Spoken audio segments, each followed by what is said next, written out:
शादी के 5 साल बाद भी पति पत्नी में बिल्कुल भी नहीं बनती थी। दोनों में आए दिन झगड़ा होता रहता था।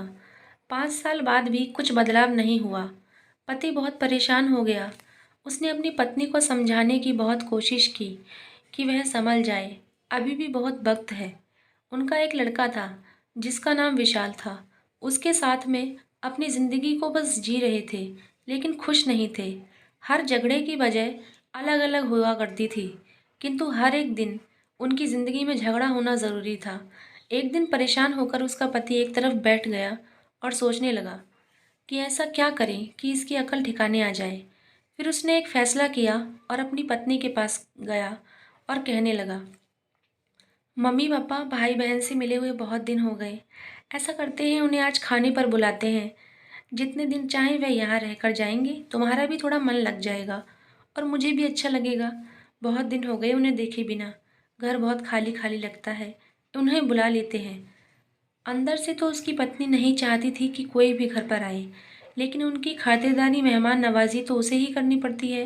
लेकिन वह बेमन से ही पति की बात सुनकर उसने हाँ कर दिया।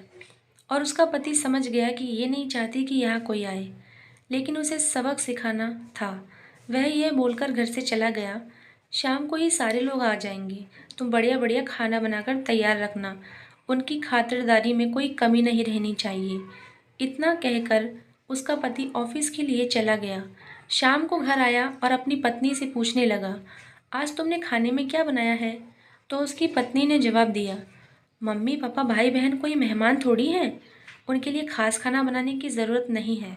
मैंने वही रोज का दाल चावल बनाया है। घर में कुछ और बनाने के लिए था भी नहीं।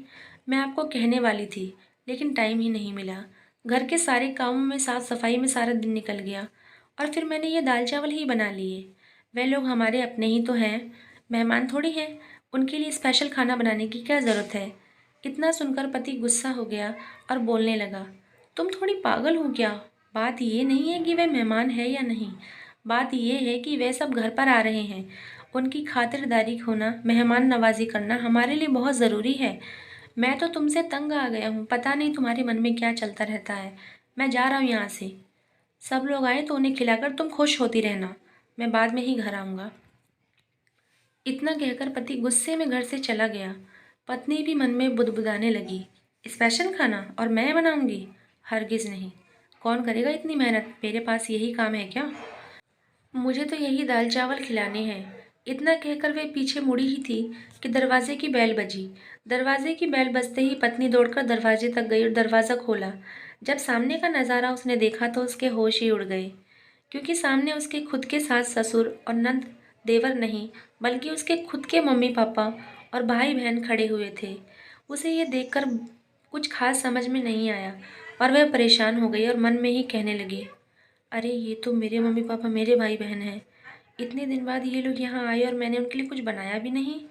और जो दाल चावल मैंने बनाए हैं उसमें तो मैंने डबल मिर्च डाली है, बदस्वाद खाना बनाया है। अब क्या होगा? क्या करूं?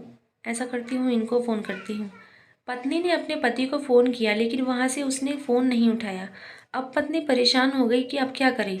लेकिन उदास मन से ही पत्नी ने अपने पूरे परिवार को खाना दिया। उन्होंने भी बिना कुछ शिकायत किए खा लिया। उन्होंने यही सोचा कि शायद हमारी बेटी से कोई गलती हो गई है खाना पकाने में। उन्होंने कुछ नहीं कहा और सब खाना खा रहे थे। सबने खाना खा लिया, आपस में बातें करने लगे। तभी उसका पति भी आ गया और उसे देखकर सब लोग खुश हो गए। उसने सबके पैर छुए आशीर्वाद लिया और फिर पूछने लगा, मम्मी जी आपने खाना खाया? उन्होंने हाँ में जवाब दिया और सारी बात अपने ससुराल वालों को बता दी, जो भी कुछ दिन में हुआ था। ये सब सुनकर लड़की की मम्मी को गुस्सा आने लगा और वह शर्म के मारे नज़रें नहीं उठा पा रही थी और कहने लगी कि मुझे तुमसे ये उम्मीद नहीं थी बेटा। तुम्हें हमारे आने की खबर नहीं थी। तुम्हें लगा तुम्हारे सास ससुर आएंगे तो तुमने उनके लिए ऐसा खाना बनाया। पहले तो मुझे यही लगा कि शायद तुमसे कोई गलती हो गई होगी खाना बनाने में, इसलिए खाने का स्वाद ऐसा है, लेकिन मैं नहीं जानती थी कि तुम्हारे अंदर इतना गंद भरा है। अरे अपनी भाभी को ही देख लो, तुम्हारी सास तो यहाँ नहीं आई, लेकिन कभी भी अपने हमें खुश करने में कोई कसर नहीं छोड़ती। हमें इतना चाहती है, अगर घर पर कोई मेहमान भी आए तो उनको भी कुछ सवाल करने का मौका नहीं देती। सब कुछ अच्छे दिल और अच्छे मन से करती है। और मुझे तुमसे ये उम्मीद नहीं थी। क्या हमने तुम्हें यही संस्कार दिए थे? अब और हमें यहाँ नहीं रुकना। उसके मम्मी पापा भाई बहन सब यूं ही गुस्से में मुंह बनाकर घर से चले गए। उसकी पत्नी आंखों में आंसू लिए वहीं सोफे पर बैठ गई और अपनी गलती पर पछतावा करने लगी और कहने लगी, आपने मुझे पहले क्यों नहीं बताया कि मेरे मम्मी पापा आ रहे हैं। इतना सुनकर उसका पति कहने लगा, मैं बस तुम्हारी आंखें खोलना चाहता था, तुम्हें समझाना चाहता था कि तुम गलत कर रही हो, सबके साथ गलत व्यवहार कर रही हो, ये अच्छी बात नहीं है। तुम्हें समझ आया कि नहीं, ये तो मैं नहीं जानता, लेकिन यहाँ कुछ गलत था, उस चीज़ का एहसास तो तुम्हें ज़रूर हुआ होगा, इसलिए मैंने तुम्हारा फ़ोन भी नहीं उठाया। मुझे मालूम था तुम बाहर से खाना मंगवाओगी। खैर अब मुझे और कुछ नहीं बोलना, मैं सोने जा रहा हूँ। पत्नी अभी भी आंखों में आंसू लिए सब कुछ सुन रही थी और बैठी रही। उसे अपनी गलती का एहसास हुआ। तुरंत ही उसने अपने सास और ससुर को गांव में फ़ोन लगा दिया और उनसे बातें करने लगी। प्यारी प्यारी बातें करते करते रात के 11 बज गए और वह फिर फ़ोन काटकर अपने पति के पास गई। अपने पति को मनाने लगी और माफ़ी मांगने लगी कि मुझसे गलती हो गई। पति ने भी अपनी पत्नी को माफ़ कर दिया। तो दोस्तों, आपको कहानी कैसी लगी कमेंट में ज़रूर बताएं। नए हैं तो चैनल को सब्सक्राइब ज़रूर करें।